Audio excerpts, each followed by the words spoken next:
The air in the small Philadelphia row house was thick with the smell of old furniture and resentment. Faded yellow floral wallpaper seemed to close in on the two figures standing in the cramped living room. Vivian's jeweled necklace, a heavy Art Deco piece from what she called her heyday, jumped against her sternum as she spoke. "Frank, look at me.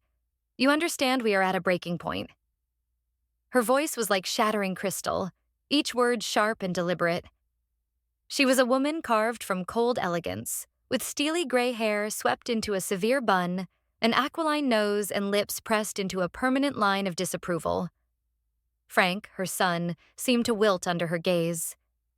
In his early 50s, his features were soft where hers were hard, now twisted into a mask of pitiful anxiety.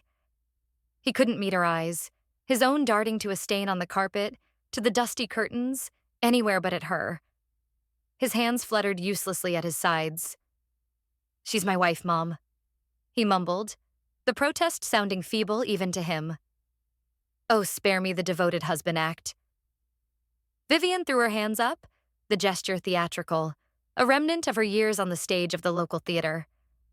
"If she were truly your wife, you wouldn't have sought solace elsewhere. And I have drawn my line. I am not a nurse. I am an artist." She leaned in, her voice dropping to a harsh, practical whisper. "The doctor was very clear, Frank. The stroke damaged her heart. A year, maybe less.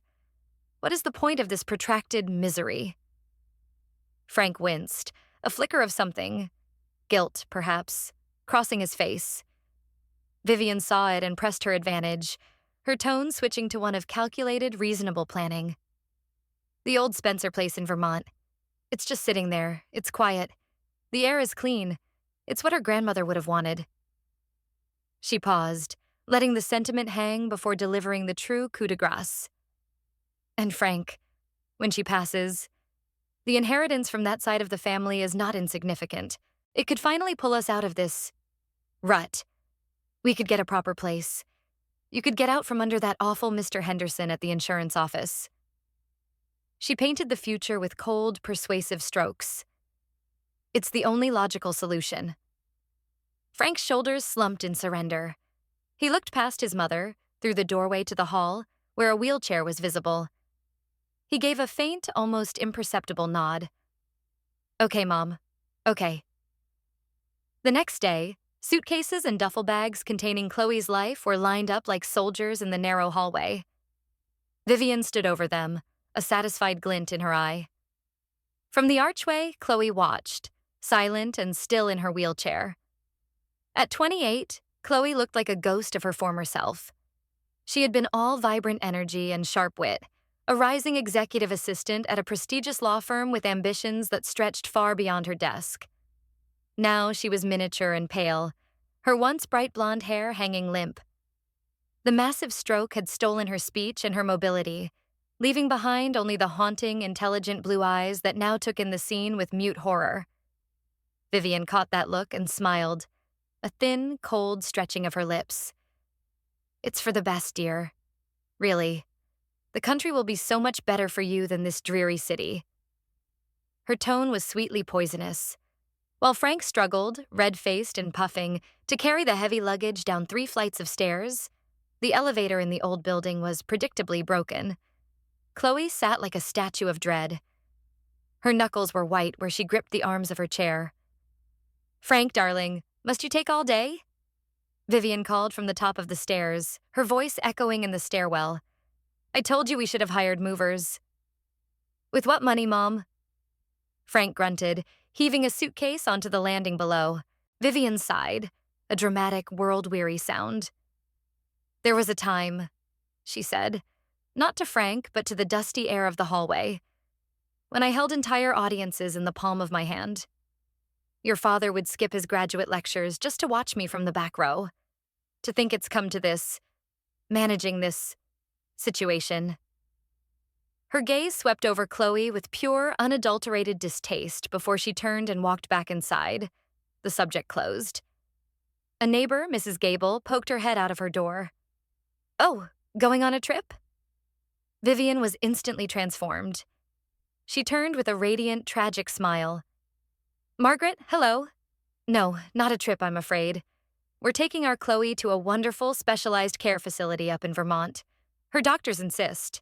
The mountain air, you know. How terribly expensive that must be, clucked Mrs. Gable. A crushing burden, Vivian agreed, laying a hand over her heart. But we'll manage. We can't deny her the best care, not after everything. She infused her voice with a martyr's nobility. Once the neighbor retreated, the smile vanished from Vivian's face as if switched off. She turned a steely glare on Frank, who was finally hauling the last bag. Hurry up. I don't want the entire building gossiping. I said we should have done this at dawn. At dawn? It's 40 degrees out, Mom. Frank shot back, a rare spark of defiance quickly extinguished by her icy stare. He took Chloe's wheelchair handles and began to maneuver her toward the stairs, not meeting the desperate, pleading look she tried to give him. An hour later, the last bag was shoved into the trunk of Frank's aging sedan. Chloe was lifted into the back seat, her folded wheelchair beside her. Tears traced silent paths through the light dusting of powder on her cheeks. Her breathing was ragged, and her eyes, wide, blue, and agonizingly lucid, locked onto Frank's face in the rearview mirror, searching for any last trace of the man she'd married. He adjusted the mirror awkwardly. Just try to relax, Chloe, he whispered, his voice strained. A woman named Gladys will look after you. We'll pay her. From your account, of course. He added the last part quickly, as if it were a normal logistical detail. Our finances are a disaster, Frank. You know that. Vivian stated flatly from the passenger seat, not even turning around. She'll be better off there. Chloe's stare didn't waver.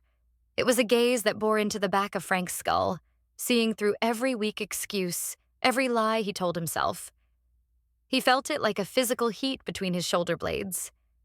He started the car and pulled away from the curb without another word, accelerating to leave the sight of his weeping wife in the mirror behind. He drove in heavy silence for miles before he finally spoke, more to himself than to her. You have to see this from my side, Chloe. There was no other choice. In the reflection, he thought he saw her delicate eyebrow arch in contemptuous disbelief. But when he wiped the fog from the glass, he saw only her familiar, impassive mask of illness.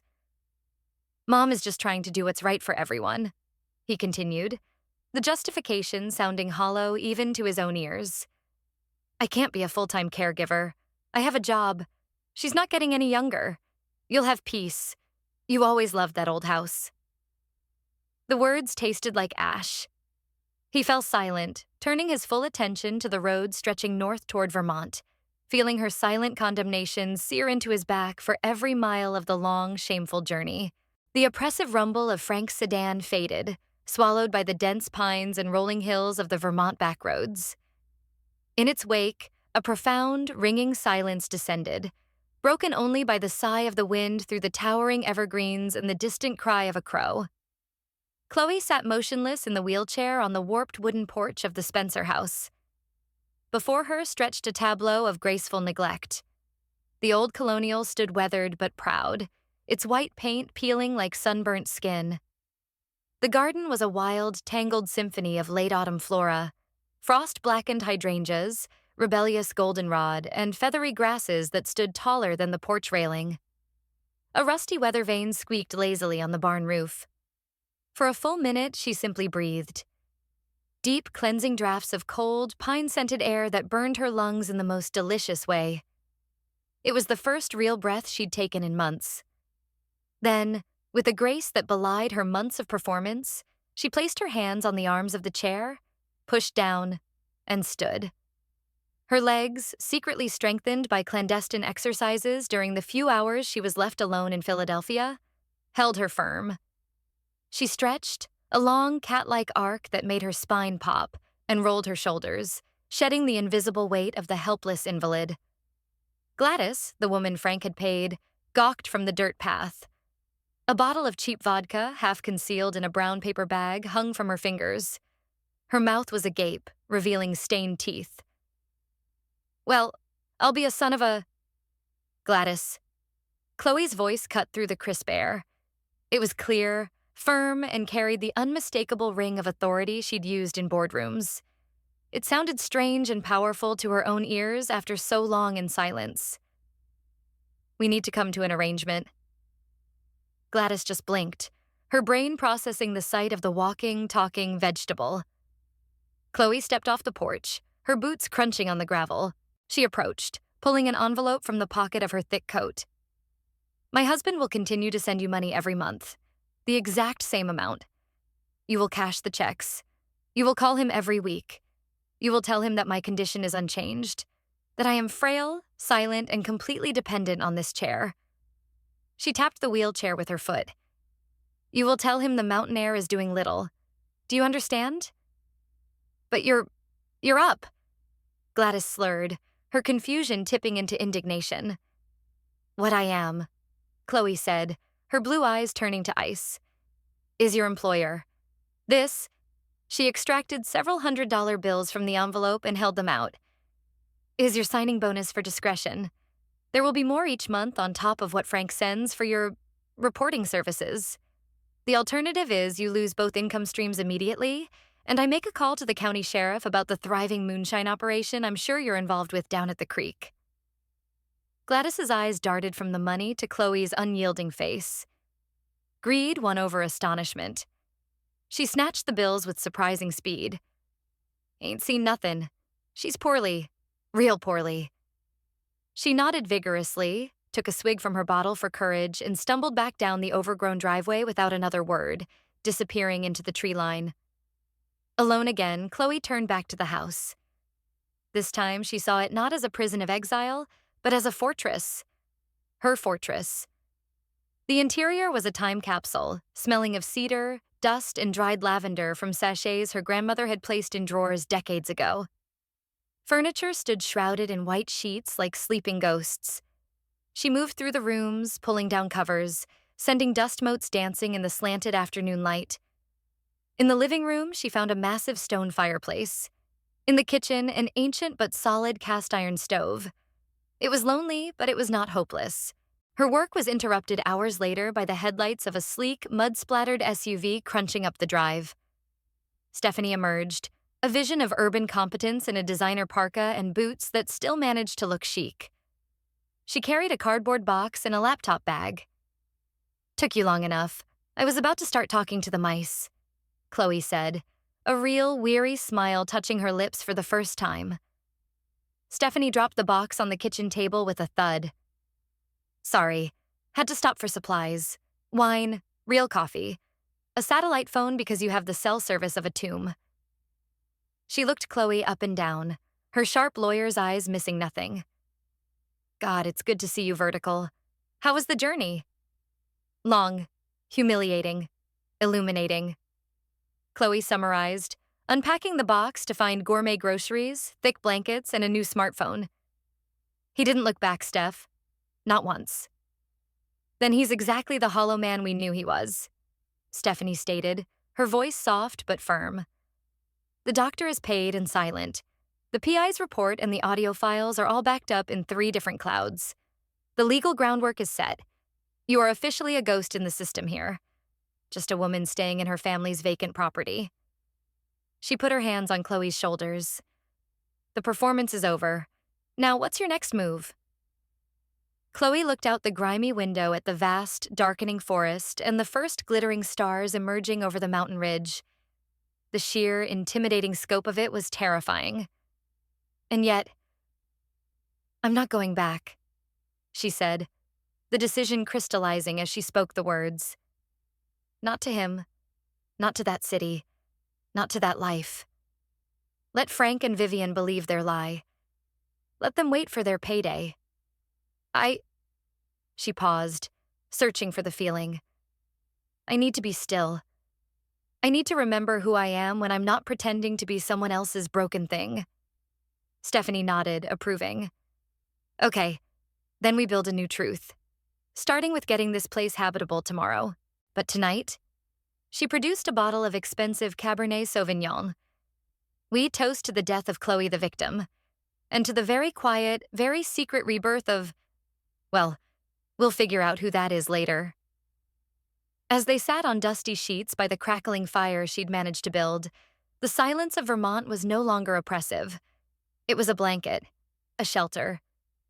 The plan had succeeded, but the greater challenge, living for herself, had just begun. And for the first time in years, the spark in Chloe's eyes was not one of cunning or pain, but of a slow, tentative kind of hope. Life in the small Vermont township of Maple Creek settled into a new, quiet rhythm for Chloe. The performance was over, but the real work had just begun. Her days were no longer governed by the stifling drama of Frank and Vivian, but by the honest rhythms of survival and the slow, deliberate process of making a house a home. Her first foray into the community was a trip to Dale's General Store, the town's dusty, wooden-beamed hub. It smelled of coffee, aged wood, and peppermint candies. As she struggled to manage 3 overstuffed bags of basic supplies, a large, mud-splattered pickup truck pulled up abruptly beside her. The man who got out, Jack, moved with a focused, economical grace that spoke of physical confidence. He was tall, with broad shoulders strained against a worn flannel shirt and dark hair peppered with gray. His face was all hard lines and weathered angles, but it was his eyes that struck her. A startling, intense blue, like the winter sky just before a storm. He didn't see her. He was a man on a mission, his brow furrowed with a deep, private worry. He strode past, his shoulder brushing hers as he shouldered his way to the counter where Old Man Dale was counting stock. Tyson's feed delivery. Jack's voice was a low, gravelly rumble. "It's 2 days late. My heifers can't eat promises, Dale." "Ain't my problem, Jack. Tyson's truck broke down. Again." Dale shrugged, not looking up from his clipboard. A muscle twitched in Jack's jaw. He muttered something under his breath, paid for a can of engine oil and a bag of salt, and turned to leave. In his preoccupied haste, he nearly knocked Chloe's precarious tower of bags from her arms. "Hey!" she exclaimed, stumbling back. He stopped, his stormy eyes finally registering her. There was no apology, only a curt, assessing glance. "You're blocking the aisle," he stated flatly, and maneuvered around her. Chloe, her city dweller's sense of indignation flaring, watched him go. Rude, arrogant. She dismissed him as just another provincial crank, but Vermont had a way of circling back. The following afternoon, as she was hauling a sack of potting soil from her car, the same black pickup slowed to a stop on the gravel road. The passenger window rolled down. Jack's impassive face looked out. "You're gonna rupture something," he said, not a question.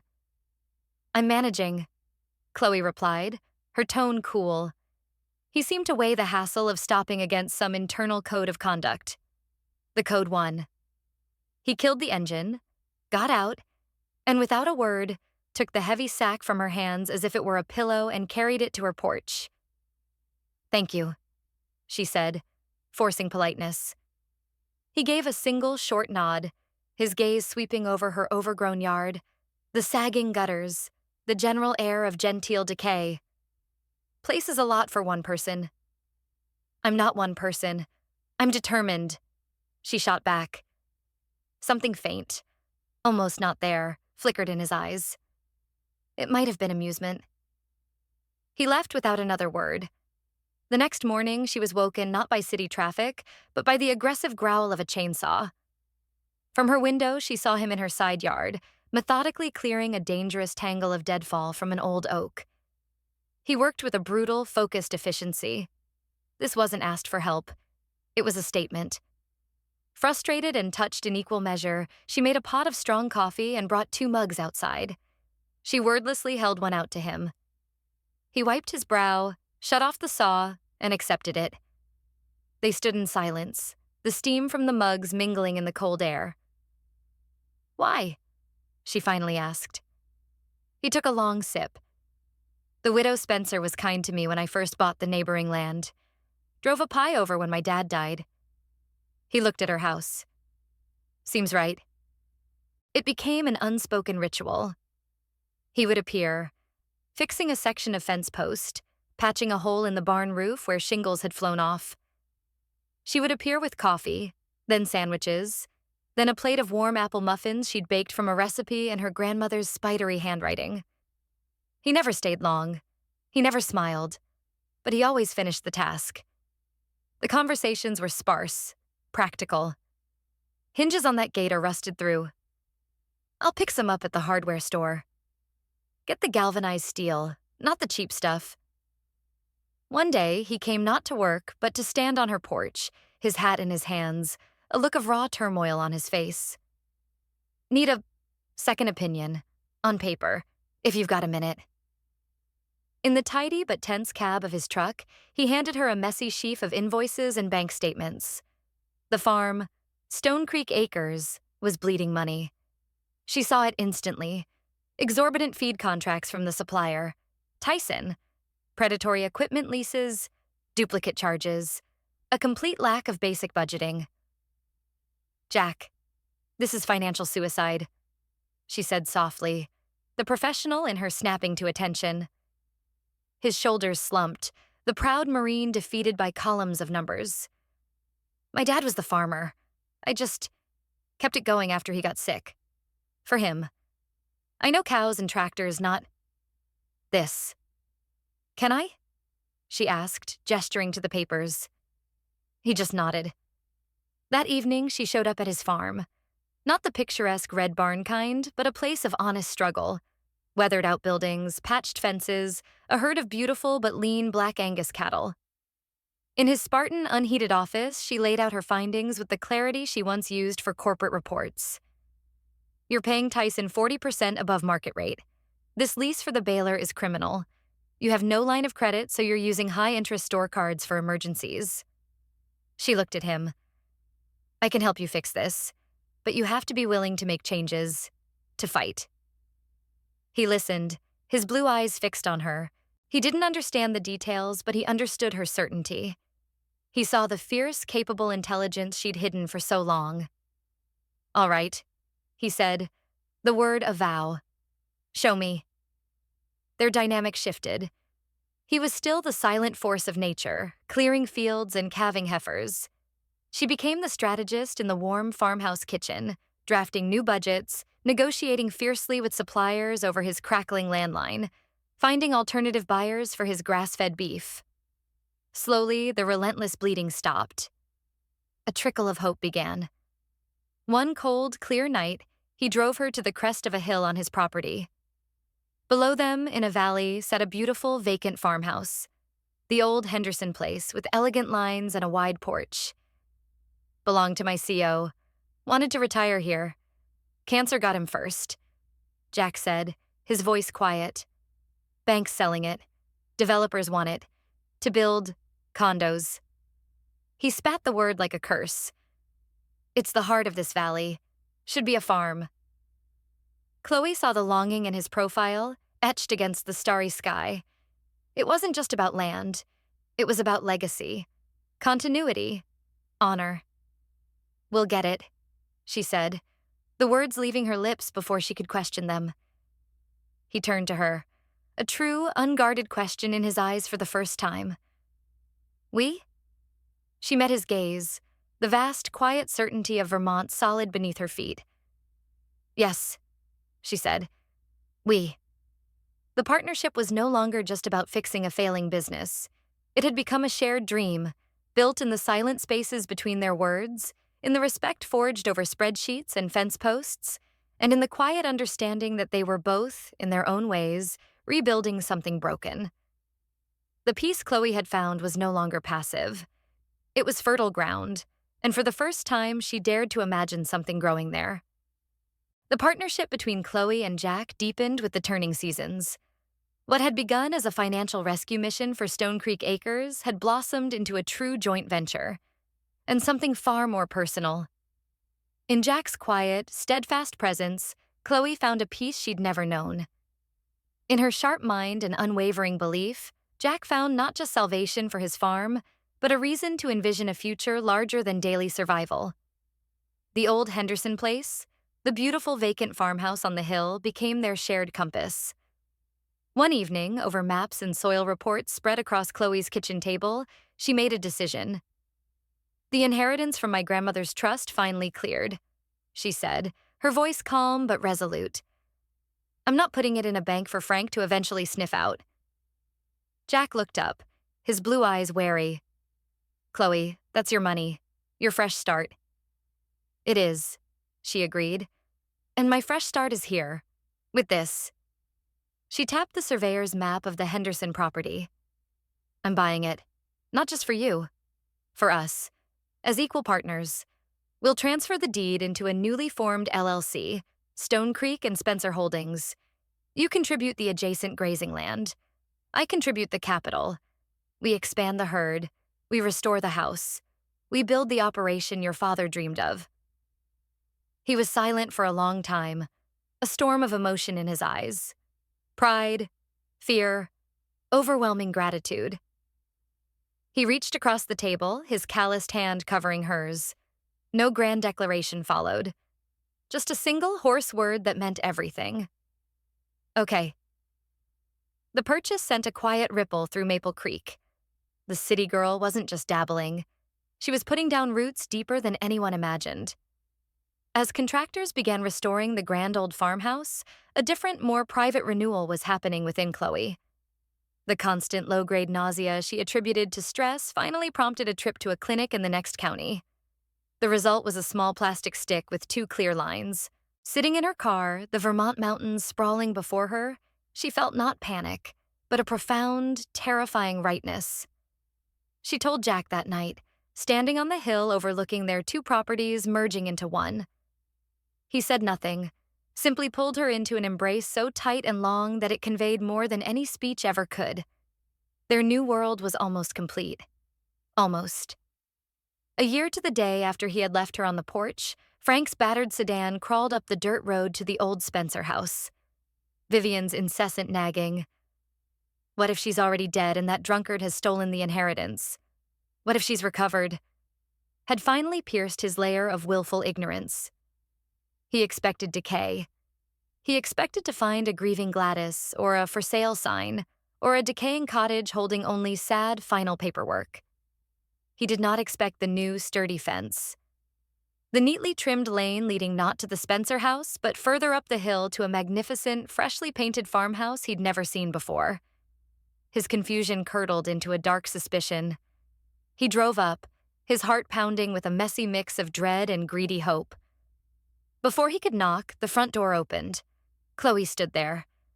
Frank's brain short-circuited. She was leaning against the doorframe, not a wheelchair in sight. She wore dark jeans, sturdy boots, and a thick cream-colored sweater. Her blonde hair was caught up in a loose ponytail. Her skin glowed with health, and her eyes, those intelligent, piercing blue eyes, held not a trace of fog, but a cold, clear focus. She looked more vibrant, more substantial, than she ever had in Philadelphia. Frank, she said. No tremor, no weakness, just a flat acknowledgement. Chloe, you're, he stammered, gaping. Walking? Talking? In full possession of my faculties? She finished for him, a ghost of a smile touching her lips. Yes, come in, we need to talk. She led him, dumbstruck, into a sun-drenched living room filled with a mix of elegant antique furniture and comfortable modern pieces. A fire crackled in a stone hearth. It spoke of wealth, but a lived-in, earned wealth.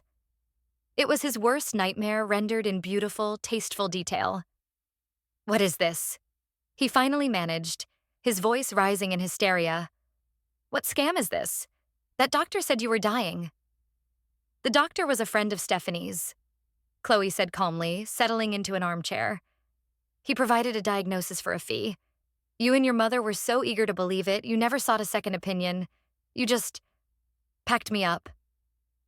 The pieces began to click into a horrifying picture in Frank's mind. You set us up? I conducted a test, she corrected, her voice like ice. A test of basic human decency. You failed. Spectacularly. She reached into a drawer and pulled out a small digital recorder. She pressed play. Frank's voice, warm and conspiratorial. When I get the money from Chloe's inheritance, we'll start that business, just like I promised. Get a place by the shore. A younger woman's giggle. But what about her? Frank, dismissive. Once she's no longer useful? Please. It's a mercy, really. She won't last the year. Frank's face turned ashen. The recording clicked off. That was Lily, right? Chloe asked, as if discussing the weather. The one from the accounting department you found solace with? The private investigator was very thorough. Shame was quickly burned away by a hotter, more familiar fire: greed and entitlement. He saw the house, the land, the obvious prosperity. His fear transformed into rage. You lying bitch, he snarled, stepping forward. You plotted against me. All of this. He gestured wildly around the room. Is mine. We're still married. This is marital property. You acquired this while you were my wife. I'll take it all. I'll take you for every cent. The fury in the room was shattered by a new, calm voice from the doorway to the kitchen. I believe you're trespassing. Jack stood there, having entered silently through the back. He wasn't angry. He was coldly, terrifyingly still. He had changed out of his work clothes, but still seemed to radiate a physical solidity that made Frank, in his cheap suit, feel like a paper doll. Jack's eyes, that winter sky blue, went from Frank's red face to Chloe, a silent question. Chloe gave a slight, reassuring nod. It's all right, Jack. Mr. Miller was just leaving. Jack moved then, not with aggression, but with absolute, unquestionable purpose. He crossed the room in 3 strides, placed a hand on Frank's shoulder, and turned him firmly toward the front door. His grip was like iron. The lady asked you to leave, Jack said, his voice low and final. You don't want to make me repeat it. Spitting with impotent rage, Frank allowed himself to be steered out. At the door, he turned, pointing a shaking finger at Chloe. This isn't over. You hear me? I'll see you in court. I'll get what's mine. Jack closed the door softly but definitively on his shout. They stood in the sudden quiet, listening to the sound of Frank's car engine roar to life and spin gravel as it fled down the hill. Chloe let out a breath she didn't know she was holding. Jack was beside her in an instant, his hands on her arms. You're shaking. Adrenaline, she whispered, leaning into him. The solid reality of him grounded her. He'll sue, Jack stated. I know, Chloe said, a fierce, determined light returning to her eyes. She placed a protective hand on her still flat stomach. Let him try. She looked up at Jack, at the home they were building, at the life growing inside her. Frank's world of petty schemes and lies felt a million miles away. He had seen her strength now. The next time they met, the whole world would see his weakness. The final battle was lined up, and for the first time, Chloe held every advantage. The air in the Bennington County Courthouse was cool and carried the faint institutional scent of lemon polish and old paper. It was a world away from the sun-drenched warmth of the farmhouse on the hill. Chloe sat at the defendant's table, back straight, hands folded calmly on the polished wood. She wore a simple, elegant navy dress, armor for a different kind of battle. To her right, Stephanie was a vision of sharp professionalism in a tailored charcoal suit, her demeanor radiating a serene, predatory confidence.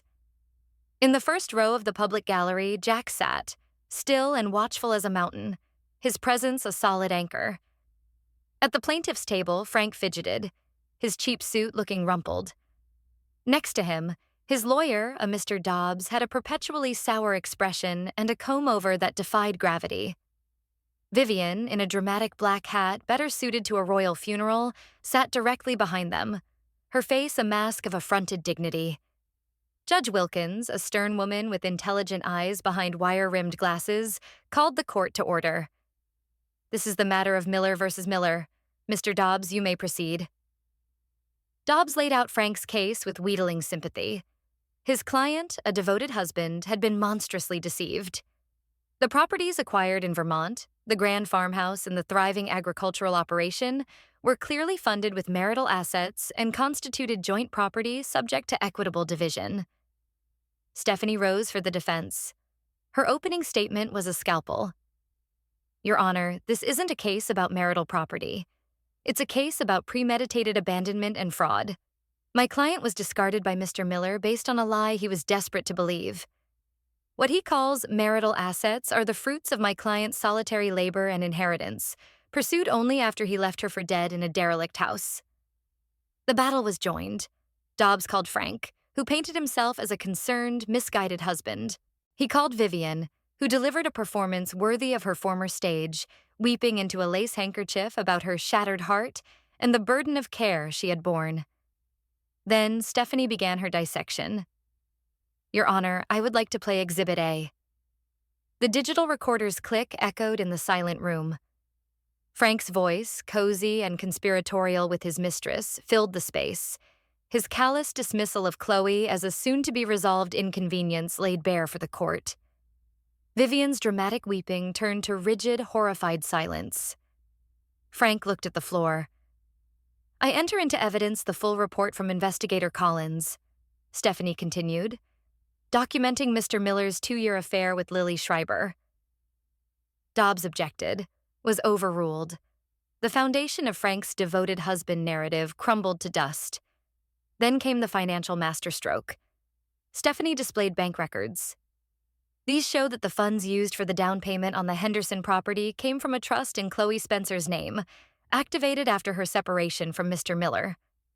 Furthermore, the property was purchased by and is held in the name of Stone Creek and Spencer Holdings, LLC, of which Mr. Jackson Reed is a 50% managing member. It is not a marital asset. It is a business asset of a legally distinct entity formed well after the marriage had functionally ended.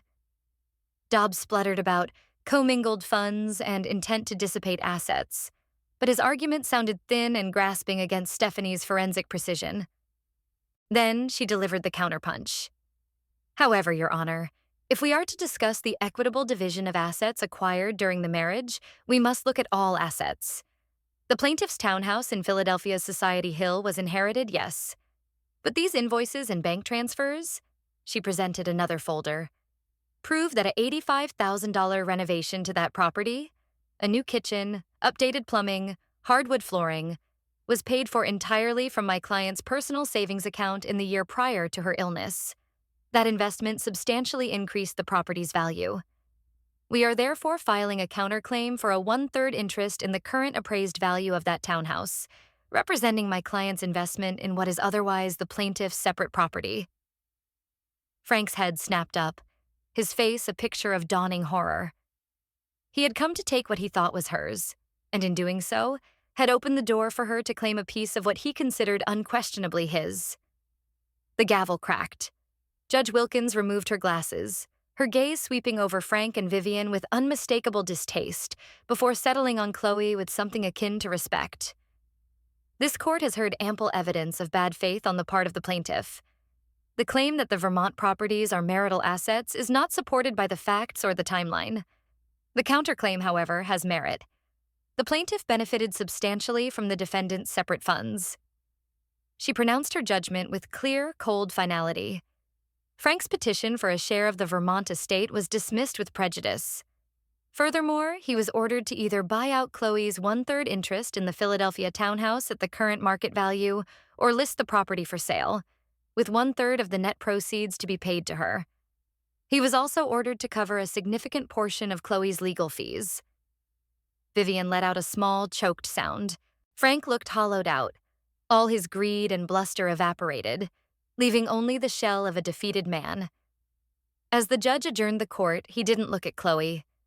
He simply stared at the grain of the table, realizing he had gambled his last shred of dignity and lost everything. Outside on the courthouse steps, the Vermont sun felt cleansing. Stephanie let out a long, satisfied breath.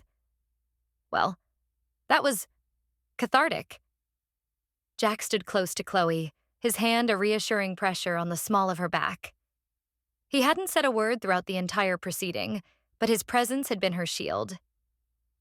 It's over, Chloe said, the words not a question but a realization. The legal battle was won, but more importantly, the internal one was complete. The ghost of the woman in the wheelchair, the betrayed wife, finally dissolved in the bright, honest light. What will you do with the money? Stephanie asked, slipping on her sunglasses. Chloe looked up at Jack, a slow, genuine smile spreading across her face. She took his hand and placed it gently on her stomach, where a new life was quietly growing. "We're going to build a new barn," she said, her voice full of a quiet, unshakable joy. "And plant an orchard, and buy a ridiculously large, comfortable rocking chair for the porch." Jack's stoic face finally softened into the rare, full smile that was Chloe's secret treasure. He nodded, his blue eyes holding hers. No grand speeches were needed. The future was right there, in the land beneath their feet and the life between them. As they walked towards Jack's truck, leaving the gray stone of the courthouse behind, Chloe didn't look back. The past was a closed book, a debt settled. Ahead lay only the open road leading home. To the hills, the quiet, and the profound, hard-won peace of a life built not on pretense, but on truth, resilience, and a love that had been earned in the most honest way possible. Her story, once defined by silence and betrayal, now had a new title: Renewal.